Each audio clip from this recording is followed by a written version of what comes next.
untuk merasakan hadirat-Mu. Kami mau membuka hati kami, biar Roh-Mu menjamah setiap kami. Biar kiranya setiap kami yang sakit Kau sembuhkan, kami yang lemah Kau kuatkan, sebab Kau Allah sumber kehidupan kami. Terima kasih Yesus, terima kasih. Sungguh Kau baik Tuhan, Kau teramat baik. Terima kasih Tuhan.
Ya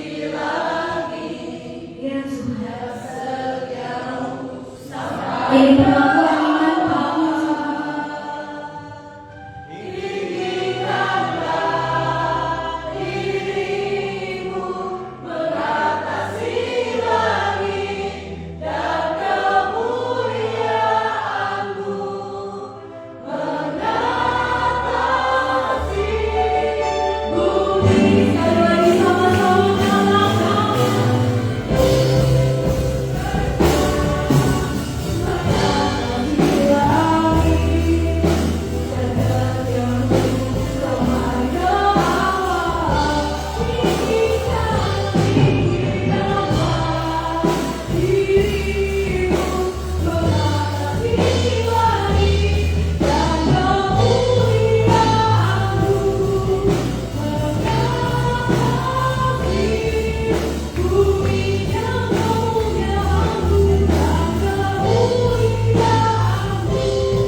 Sebab Kau Allah yang besar Tuhan, Kau Raja dari segala raja Tuhan, baik di bumi maupun di surga Tuhan.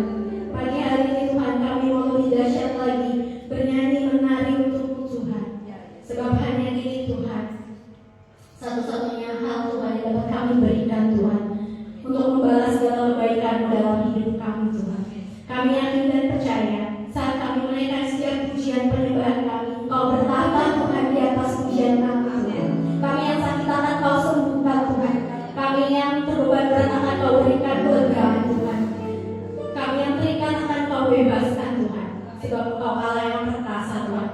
Nama-Mu ajaib Tuhan. Bahwa kami Tuhan lebih dalam lagi Tuhan merasakan hadirat-Mu Tuhan. Biar kiranya Roh Kudus-Mu Tuhan bekerja Tuhan menjamah setiap kami Tuhan. Terima kasih Tuhan, terima kasih Tuhan. Di dalam nama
Mari Bapak Ibu, saudara-saudara Tuhan, kita mengangkat kita berdoa untuk anak sekolah. Mari kita lakukan doa. Bapak Surgawi yang baik, kami bersyukur untuk anak sekolah Ibu yang Tuhan sudah percayakan. Terima kasih juga untuk dua orang tua yang telah mengizinkan untuk menyerahkan anak-anak ini untuk diajarkan firman Tuhan. Hari ini kami mengangkat tangan kami atas mereka dan mengurapi anak-anak ini, saudara Stefanus, Kristia, di dalam nama Tuhan Yesus. Tuhan, curahkan berusung atas anak-anak kita.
Di hati kami Tuhan yang haus dan lapar mendengarkan firman Tuhan. Berbicaralah Tuhan melalui hamba-Mu Tuhan pada siang hari ini. Berikanlah kembali Kau ajar kami, Kau tegur kami Tuhan melalui kebenaran firman. Bahwa kami semakin melekat Tuhan dengan hati-Mu Tuhan. Bahwa kami semakin terhubung dengan Engkau Tuhan. Sehingga kami semakin serupa dan segambar dengan Engkau Tuhan. Terima kasih Tuhan, terima kasih. Haleluya. Haleluya.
biarlah kami terus terhubung dengan Engkau Tuhan, melekat di hatimu Tuhan.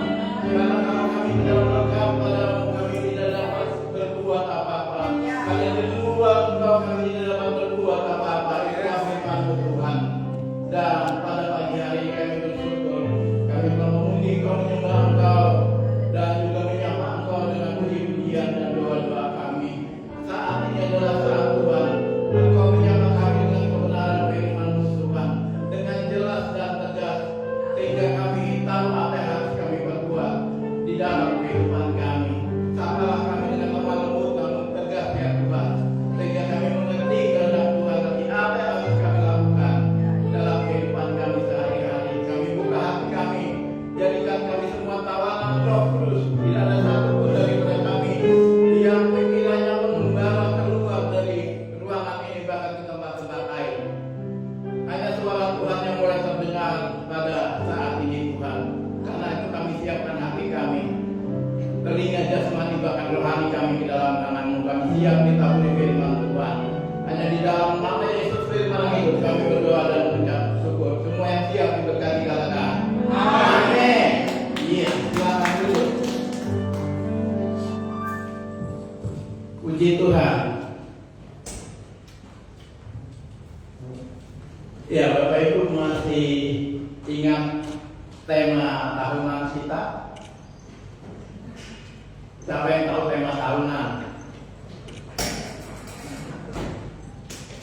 Ada yang tahu tema tahunan kita?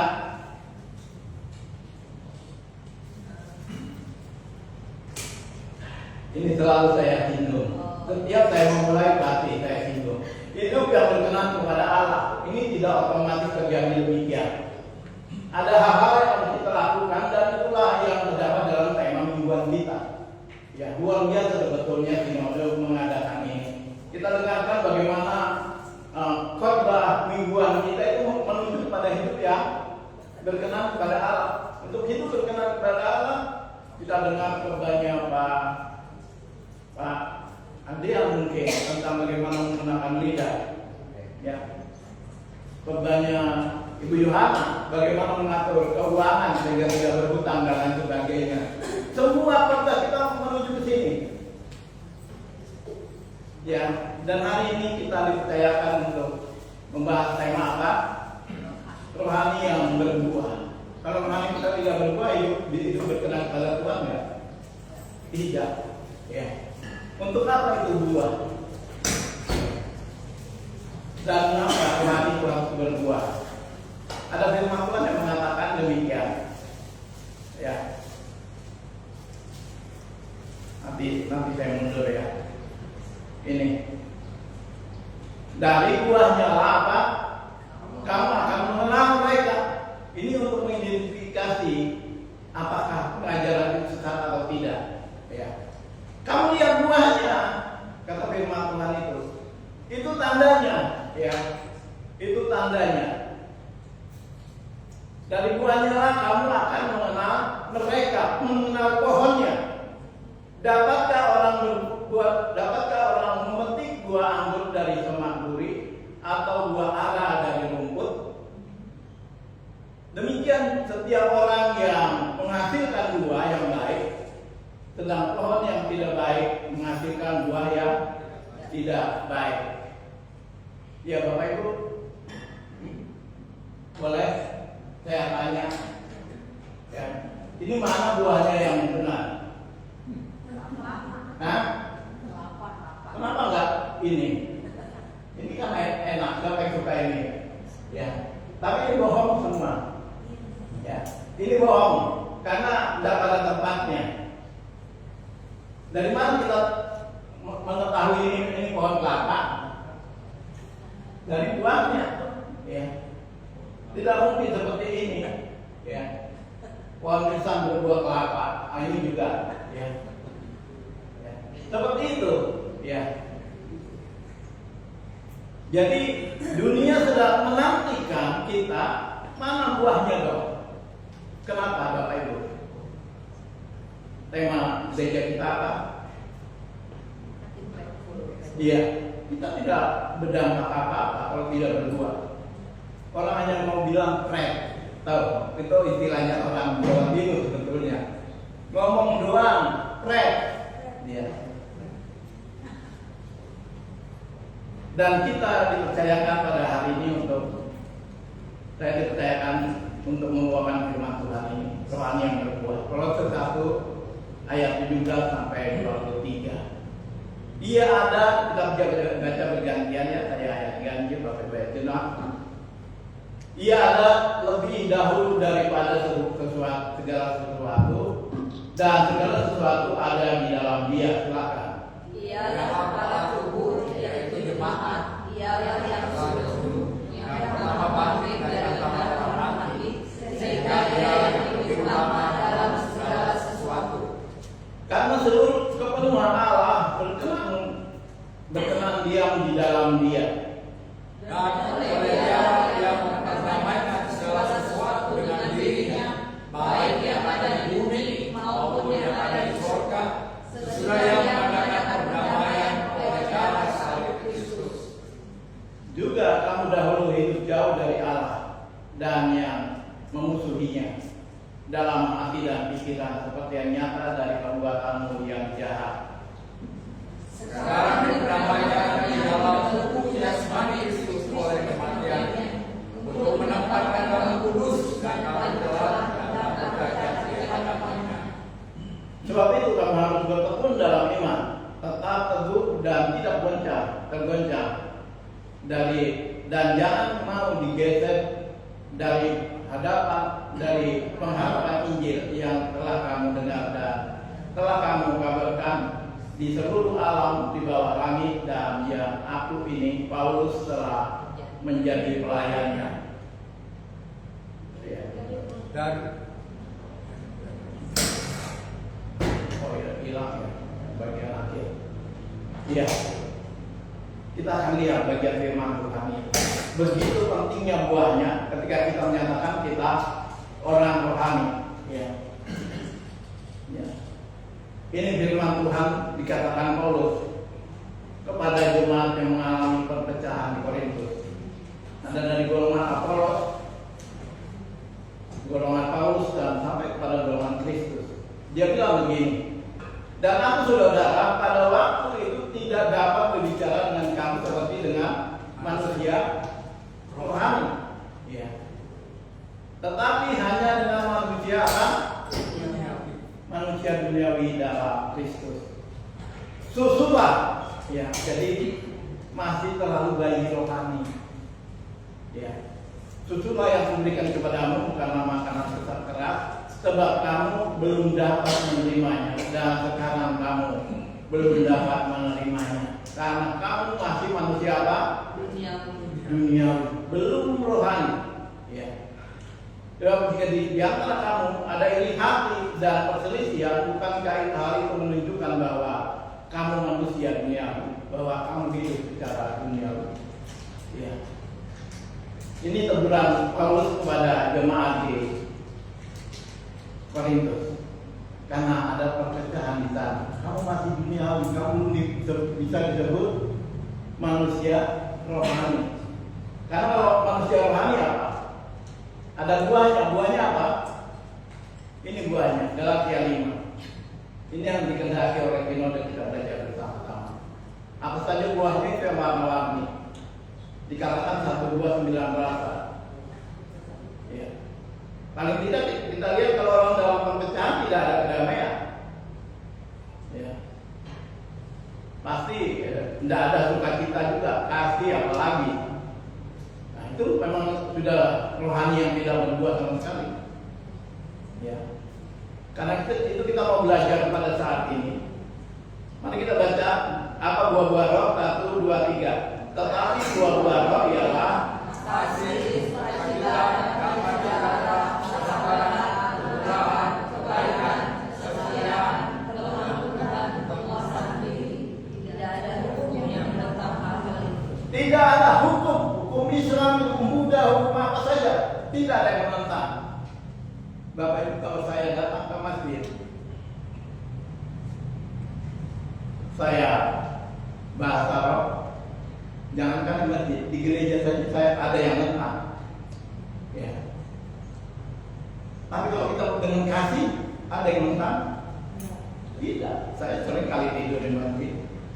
Ya, pada bulan puasa orang tertidur, saya ikut tidur bisa ditanya. Tidak ada yang menang. Kalau kita datang dengan kasih, ya.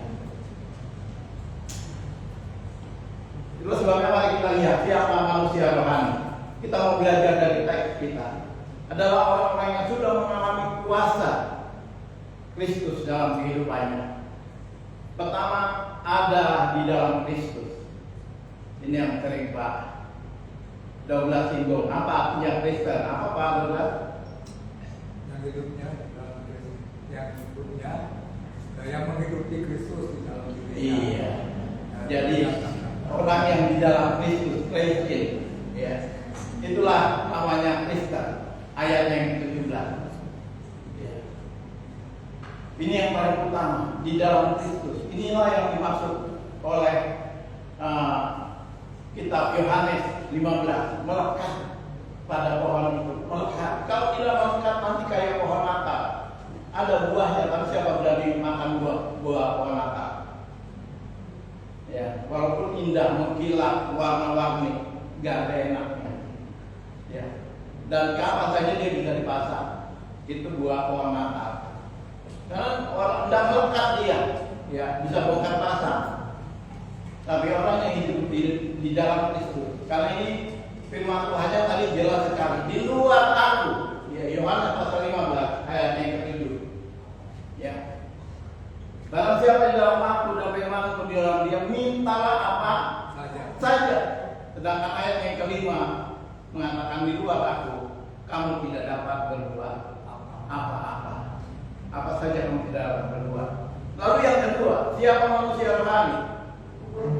Manusia rohani adalah jemaat Kristus, di mana Kristus menjadi pokoknya dan dia menjadi jemaatnya. Kristus menjadi kepalanya. Dia adalah kepala tubuh, yaitu jemaat. Ya, jemaat. Jadi saya ingat apa tadi lagu sekolah minggu tadi, ya. Yesus pokok dan kita caranya. Saya masih ingat itu gerakannya. Ya, tinggallah di dalam dia. Yesus cintaku, cintakan, kita. Nah ini terakhir ini. Pastilah kau akan berbuah. Nah, berbuahnya kayak itu tuh, berbuah kecil aja. Ya, tapi ada yang beragam berbuah. Adalah sesat deh. Yesus cintaku, cintakan, dia pasti akan berbuah. Ya, itu bukan buah tinggal tetap gitu kalau begitu. Ya. Pasti kita akan berbuah kalau kita tinggal di dalam Kristus. Yang ketiga, mengalami kuasa kebangkitan Kristus. Murid-murid adalah orang-orang yang sudah mengalami kuasa kebangkitan Yesus. Tapi Yesus berulang-ulang mengatakan ini ingin membuktikan bahwa dia hidup. Ya. Ini ayatnya. Ya. Ia yang sulung, yang pertama bangkit dari antara orang yang mati. Kita bukan yang sulung yang musuh-musuh kali ini. Adiknya Yesus, kita nanti akan mengalami juga kebangkitan ini. Tapi Yesus adalah yang sulung. Ya. Nah, orang-orang demikianlah yang dapat berbuah. Yang berikut sudah diperdamaikan. Siapa yang sudah diperdamaikan? Ya. Ketika manusia jatuh dalam dosa, waktu itu kita terpisah dari Allah dan menjadi permusuhan antara kita dan Tuhan. Tapi Ia memperdamaikan segala sesuatu dengan dirinya, Yesus. Ya. Kita dulunya adalah orang-orang yang menjadi musuh Tuhan, menyakiti hati Tuhan. Tapi kali Yesus memperdamaikan kita, sehingga kita menjadi manusia rohani. Bukan saja diperdamaikan, kita bukan umat Allah, sekarang menjadi umat Allah. 1 Petrus 2 ayat yang ke-10. Dulu tidak dikasihani, sekarang dikasihi. Ya. Berdamai, nah ini yang tadi saya bahas. Berdamai dan dekat dengan Allah. Ya. Dahulu kamu hidup jauh, makanya sekarang dekat maksudnya. Dan belum berdamai dengan Allah, memusuhi Allah. Tapi sekarang sudah diperdamaikan. Bukan sekedar nyanyi, bukan rohani itu bukan sekedar nyanyi lagu rohani Bapak Ibu, bukan. Ya. Saya jadi ingat satu teman saya. Kalau kami lagi nunggu bel makan siang gitu, dia ambil gitar, dia nyanyi. Ibu bapakmu, ayah bundamu, entah mengapa dia lihat ada dosen langsung Tuhan. Dia pikir kenapa kamu berubah itu dulu dan ngarang begitu, saya bilang. Iya, kalau Tuhan dan marah katanya karena itu rohani. Ya, artinya ada dosen lewat, dia kasih Tuhan lagunya. Kalaupun itu lagu dunia, ya. Iya. Kita balik sampai bagian akhir. Kita ini kudus, tak bercela dan tak bercacat. Masih ingat berbanyak Pak Kristi ya. Sangat kamu sempurna seperti yang sempurna. Ya, kita sedang menuju kesempurnaan ini. Kita orang-orang yang sudah dikuduskan oleh Tuhan, tidak bercela. Ini, kamu kudus, tak bercela dan tak bercacat di hadapannya. Inilah karya Kristus yang dikerjakannya di dalam kehidupan kita, dan kita mampu menghasilkan buah ketika kita sudah hidup melekat pada Kristus dan karyanya ini sudah kita rasakan semuanya. Sehingga buah rohani kita apa? Ini hasilnya. Karena sebab itu artinya akibatnya dari karya Kristus yang tadi sudah terjadi di teks yang sebelumnya. Sebab itu kamu apa?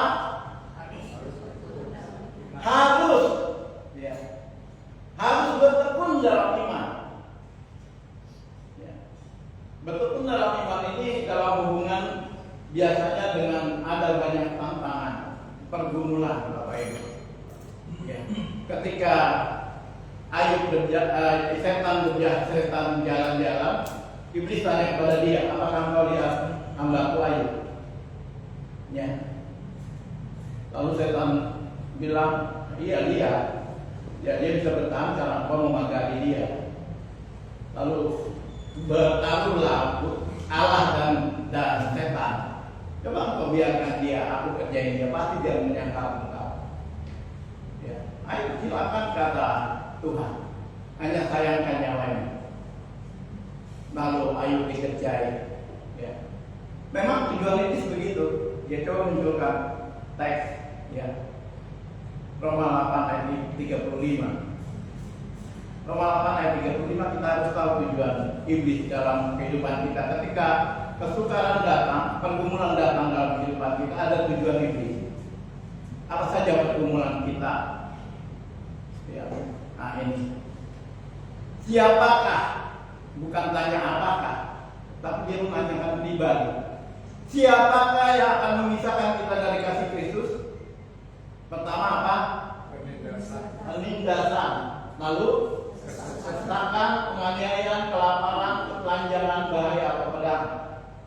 Biasanya sampai kelaparan aja orang sudah nggak tahan biasanya. Kemiskinan, ketelanjangan. Orang sudah berani menjual Kristus di situ. Ya. Iblis berusaha memisahkan kita dari Kristus. Ya. Kita sakit. Saya mengatakan Bapak itu kedukun. Kedukun sembuh memang, tapi itu sebetulnya sembuhan bohong. Yang kenyataannya adalah Bapak itu terpisah dari Allah. Ya. Bukan saya katakan tidak sembuh. Ya. Jadi ini pernyataan Paulus kepada jemaat di Roma. Ya. Bahwa ada satu pribadi yang mau memisahkan kita dari kasih Kristus. Tapi pribadi Allah tidak demikian. Mari kita lihat Roma pasal 5 ayat yang ke-3. Mundur 3 pasal. Ya.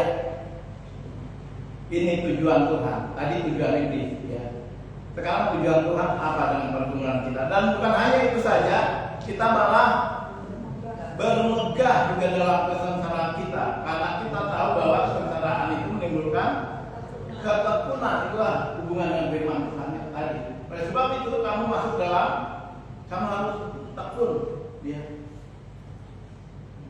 Tekunan menunjukkan tahan uji, menimbulkan pengharapan. Ya. Kita kembali ke poin kita. Ya. Jadi dalam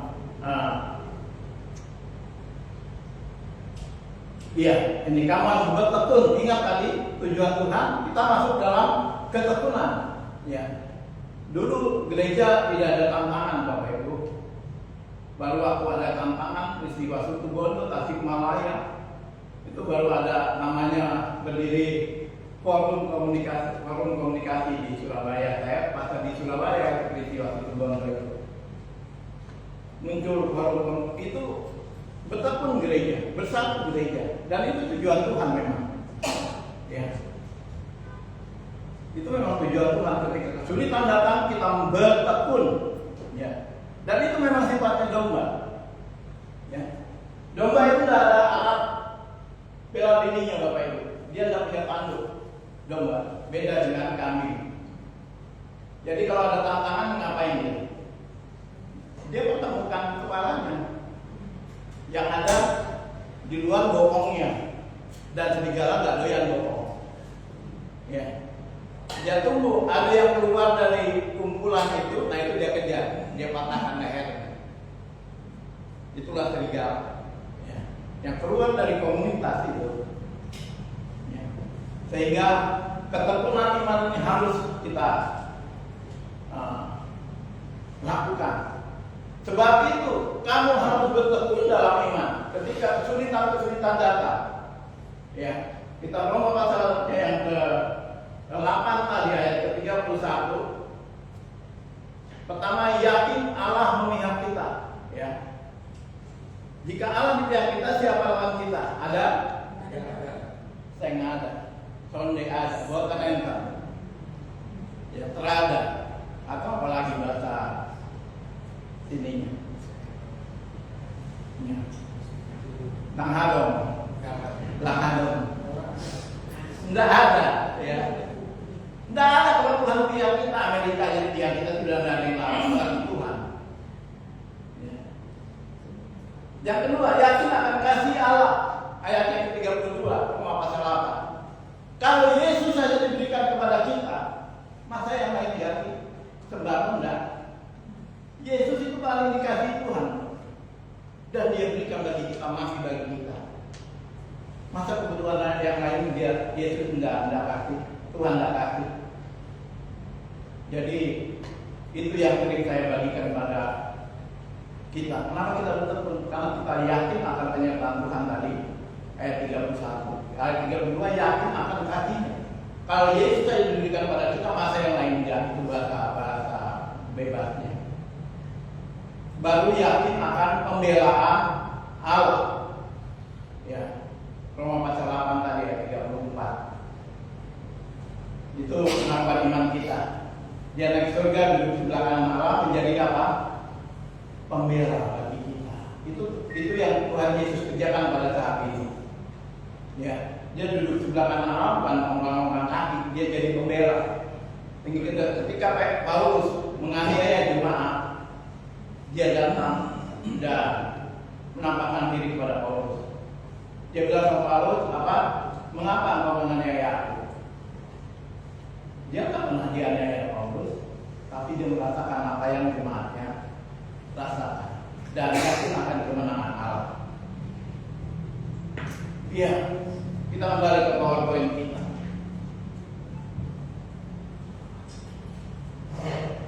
Iya, yang kedua, tetap teguh, tidak bergoncang. Tak akan bergoncang, tak akan bergoncang. Ya, itu pujian kita. Tak akan beranjak, tak akan bergoncang. Ya, pada waktu Yesus ingin disalib, waktu Yesus disalibkan, dia mengingatkan muridnya, malam ini kamu akan tergoncang imanmu. Baru Petrus bilang, buat Tuhan sekalipun mereka tergoncang imannya, ini aku enggak. Benar?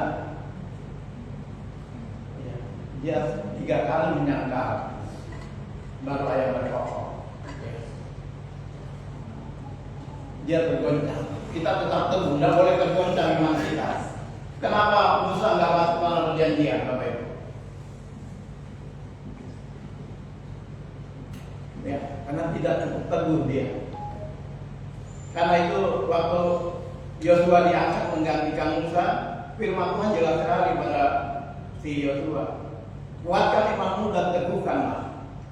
Ya, karena kamu harus belajar dengan senior. Dia tidak masuk tanah Kanaan karena apa? Karena tidak cukup teguh. Padahal Musa itu paling terkenal sahabatnya. Tapi dia tidak cukup teguh menghadapi bangsa Israel yang tegak tengkuk begitu. Waktu cuma ngomong pada batu dia, karena dia tidak cukup teguh, dia jengkel, dia pukul. Dan itu yang mengakibatkan dia tidak masuk ke tanah perjanjian. Kita harus tetap teguh dan tidak bergoncang. Jangan mau digeser dari pengharapan Injil. Ya. Ya. Dalam Alkitab ada 3 jenis jemaat akhir zaman, Bapak Ibu. 3 jenis jemaat akhir zaman. Ya, dari Matius 7. Jadi dari buahnya lah kamu akan mengenal mereka. Ini firman Tuhan yang dari awal tadi. Dari buahnya kamu akan mengenal mereka. Lihat, ini jemaat pertama ialah yang cuma hanya sekedar berteriak Tuhan, Tuhan, Tuhan. Bukan setiap orang berkata padaku Tuhan, Tuhan akan masuk dalam kerajaan surga. Sangat jelas. Ya. Boleh saya ngomong berdasarkan firman Tuhan ini, tidak semua orang Kristen masuk surga? Boleh? Iya. Bukan sekedar teriak Tuhan, Tuhan, apalagi yang cuma nyanyi rohani aja. Kita pikir kita sudah paling rohani. Ya. Tapi apa buahnya? Ya, ini penting sekali. Ini golongan pertama yang sering saya bilang adalah golongan jemaat Kristen KTP. Apa KTP? Kristen tanpa pertobatan atau tanpa buah. Yang hanya Kristen aja, tradisional. Ya, doktrin aja, kebiasaan aja. Natal atau Natal. Yang kedua, lebih lagi, dia ingatkan Tuhan dan berharap mungkin Tuhan kasih like, kasih jempol. Ya, loh Tuhan, bukankah engkau berbuat demi namamu? Musuh setan demi namamu, buat bisa demi namamu. Mungkin dia harap Tuhan kasih jempol. Woi, buat kamu. Ya, tapi Tuhannya bagaimana sikap Tuhannya? Pada waktu itu aku penduduk sekarang dia bilang apa? Aku tidak mengenal kamu. Bahkan lebih ngeri lagi, kenyah dari hadapan. Saya kalau papa saya sampai ngomong gini ngeri sekali. Berarti dia tidak mau lihat muka saya tuh.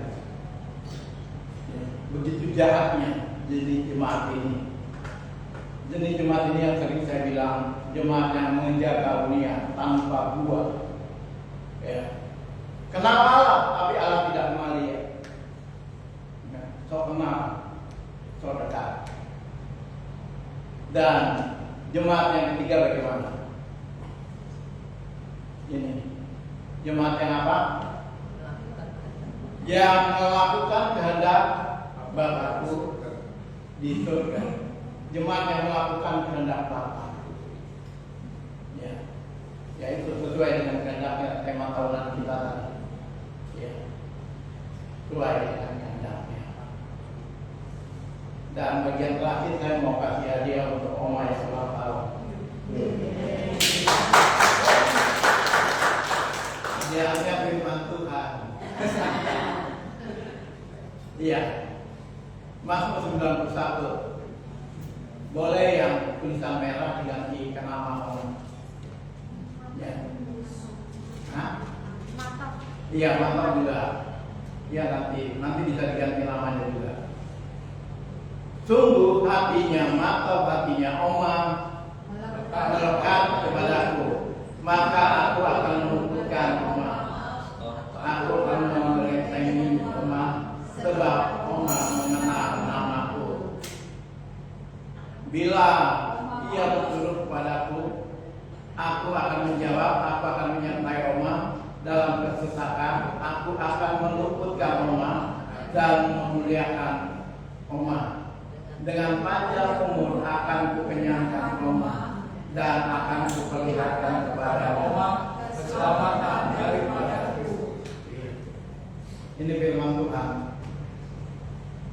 Jadi bukan sekedar Kristen, bukan hanya kenal, tapi dikenal karena melekat. Ya, sesuai dengan pikiran kita. Terus terhubung dan melekat. Karena inilah yang bisa membuat kita terus berbuah bila kita melekat. Sungguh hatinya melekat kepada. Mari kita berdoa. Kami telah mendengar firman-Mu pada pagi hari. Saya hanya berbicara sampai di sini. Tapi Engkau melanjutkan pelayanan ini dalam setiap diri kami, Tuhan. Kami boleh mengevaluasi diri kami masing-masing. Apakah kami sudah menjadi Kristen yang berbuah? Dan biarlah kami yakin dengan diri kami bahwa kami orang-orang Kristen rohani, bukan duniawi, yang sudah menghasilkan buah. Sehingga ketika Kau datang, Engkau akan berkata, marilah, masuklah dalam kebahagiaan Tuhan. Hamba-Mu yang baik dan setia. Itulah kerinduan kami, Tuhan. Kerinduan kami bahwa kami sungguh menyukakan hati Tuhan sesuai dengan tema tahunan kami. Jadi Kristen yang berkenan kepada Tuhan. Kami tidak mau menjadi Kristen yang seperti pola jemaat yang engkau mengatakan pembuat kejahatan dan enyah dari hadapan kamu pembuat kejahatan. Kami tidak mau Kristen yang demikian. Terima kasih Tuhan. Saya berbicara sampai di sini. Engkau memberkati semua jemaat-Mu yang telah mendengar dan diberkati. Semua yang diberkati katakan amin.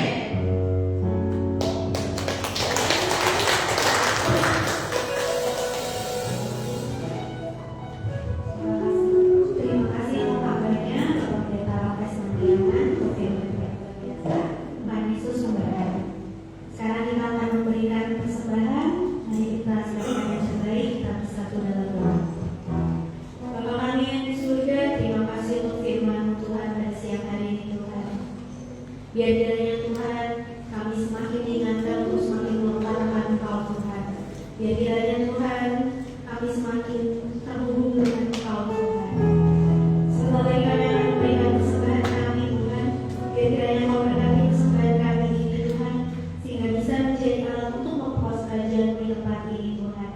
Terima kasih Tuhan, kami memberi dengan sukacita. Ini di dalam nama Tuhan Yesus Kristus kami telah berdoa. Haleluya. Amin.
biasa pada hari ini. Tuhan Yesus memberkati. Selamat datang bagi para jemaat yang baru pertama kali hadir di tempat ini. Apabila Bapak, Ibu, dan Saudara belum memiliki tempat beribadah yang tetap, kami dengan penuh sukacita mengundang Bapak, Ibu, dan Saudara untuk kembali beribadah di tempat ini minggu depan. Tuhan Yesus memberkati.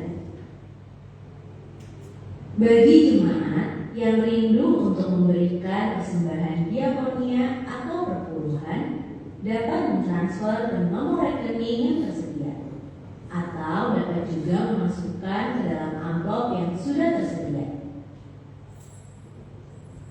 Bagi jemaat yang rindu untuk menabur dalam pembangunan gereja Tuhan di tempat ini, dapat mentransfer ke nomor rekening yang sudah tersedia. Seluruh anak mudanya Tuhan di tempat ini diundang untuk hadir dalam ibadah eksogen pada hari Sabtu pukul 6 sore di tempat ini. Seluruh jemaat diundang kembali untuk hadir dalam ibadah raya minggu depan dengan firman Tuhan yang akan disampaikan oleh hambanya Ibu Evangelis Nia Pustianingrum SPK.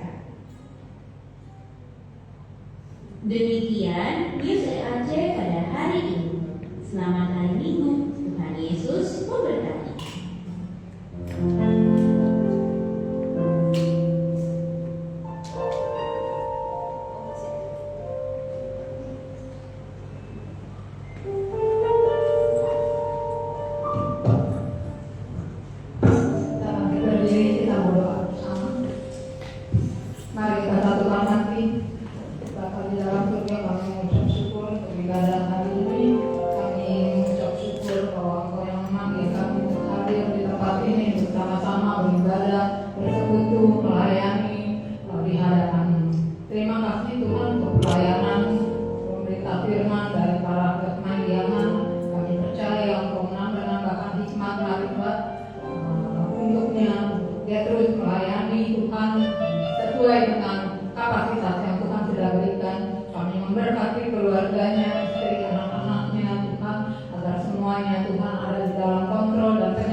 Terima kasih Bapak yang baik, kami juga berdoa Tuhan untuk kesejahteraan dan keamanan kota dan bangsa kami di tengah situasi pemerintahan yang tidak baik-baik saja. Tuhan memegang kendali atas keputusan-keputusan yang diambil oleh pemerintah kami di dalam nama Tuhan Yesus. Terima kasih Bapak yang baik, kami menyerahkan gereja kami, kota kami, bangsa kami ke dalam tangan. Di dalam nama Tuhan Yesus kami berdoa dan ucap syukur kami.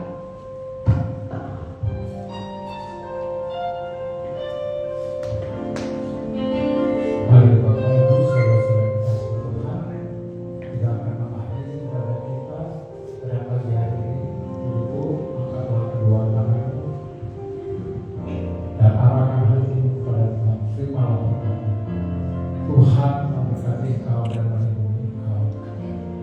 Tuhan menyinari engkau dengan wajah dan engkau kasih karunia. Tuhan menghadapkan wajahnya kepadamu dan memberi engkau damai sejahtera.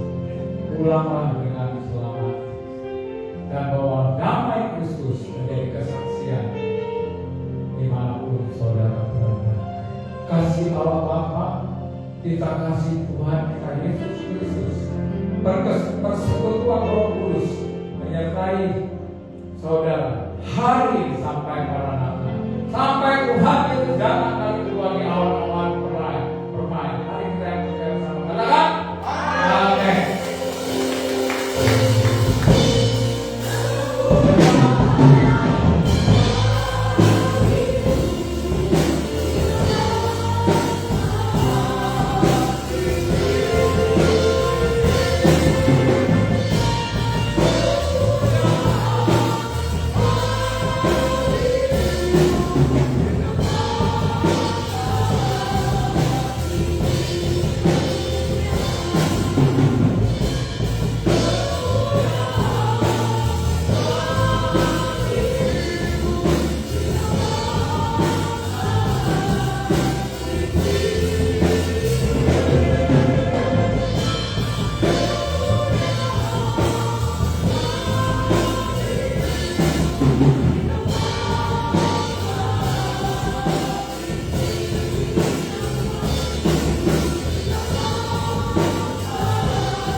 Hari ini ada yang berulang tahun, saya undang Oma maju.